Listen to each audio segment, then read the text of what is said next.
Yeah. You're probably like those, the Bart Simpson ones. Yeah, but I'm fucking with you. That's Spice, right? I'm fucking with you. Yeah. That's how you feeling? All right. What's in the side? Let me see. Let me see. The crib, right? Listen, you know what? I told you. Listen, kids learn through observation of behavior. And you know what? That wasn't the only clip we're going to provide. We're going to show you another clip. I'm really a whore. Like I'm a, like with a W. Like I'm a whore. But define that though. Like I'm a whore. What if Summer comes to you as pretty as she is and says, "Mom, I want to be a city girl"? She ain't gonna be no city girl. So Summer ain't allowed to be no city girl? No. I want her raised totally different. Like, you know, I don't even want her to even see the light of day like that. Like, I really want her to just be like, you know, like level-headed, a schoolgirl, and just on a whole nother ways. Like, you know, I kind of was raised different, so I don't want to raise her up how I was raised. So, you know, I'm a city girl, ain't nothing wrong with it, but I don't want that for my daughter.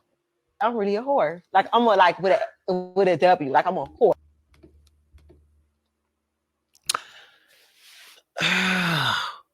We got both Blueface and Young Miami showing us exactly, you know, two different aspects, right? But it's very similar. It's to do with their kids, right? First and foremost, we're talking about how, you know, Blueface had his son literally punch in the face, not push, punch.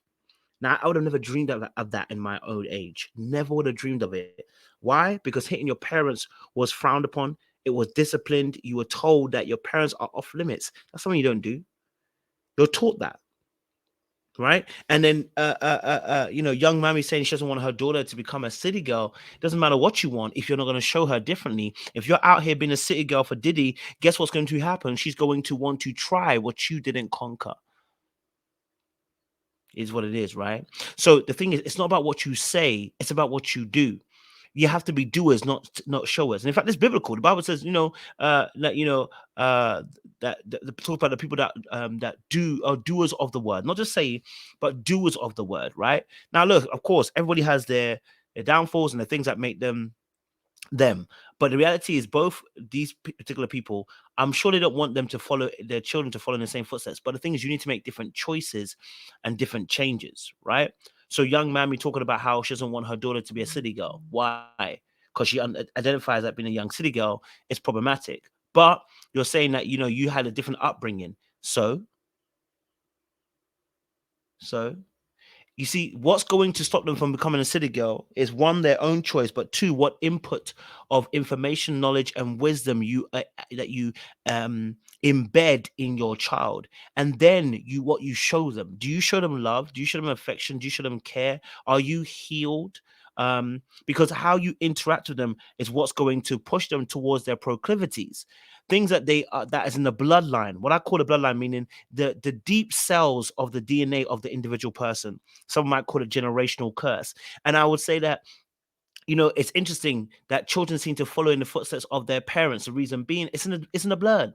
Oh, the blood of Jesus.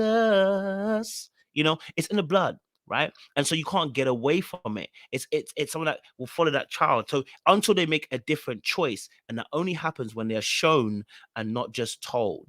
And so Blueface, looking at his son, and he makes a little bit of a joke about, you know, that his son's all crip, is learning from him. He's learning the violent behavior from him. Whatever you show him, he's taking in and he's learning. Right, so you may I don't know if Blueface even wants different for his son, but if you want something different from him, if you want him to be in a less dysfunctional situation, you got to heal, sir, and get out of your dysfunctional, toxic relationship with Christian. You need to leave her alone, and you need to do some self-work and self-discovery to get yourself in a place to be able to see right, act right, and believe right, and to do right. Without it, you're going to suffer. Without it, your son will pick up on all the dysfunction that you've provided, and he will learn how to cope best with the dysfunction. Yeah? So you're leaving your children spare. Both Blueface and young Miami, they're losing them spare because it's not about what you said. It's not about what you want. It's about what you show. And if you show and they believe, they are going to do in accordance with it. So it's all well and good not wanting a 3 or 4, not wanting a city girl, not wanting a girl that moves mad, not wanting a daughter to be a whore. Yet you yourself are doing a thing out with Diddy and calling yourself a whore. What do you think is going to happen to that child? And Blueface, you don't want your son being a replica of yourself and what relations you've had with a woman in the past. It's not healthy. You know what I mean? It's really not healthy. It's absolutely not healthy, and it's problematic, big man.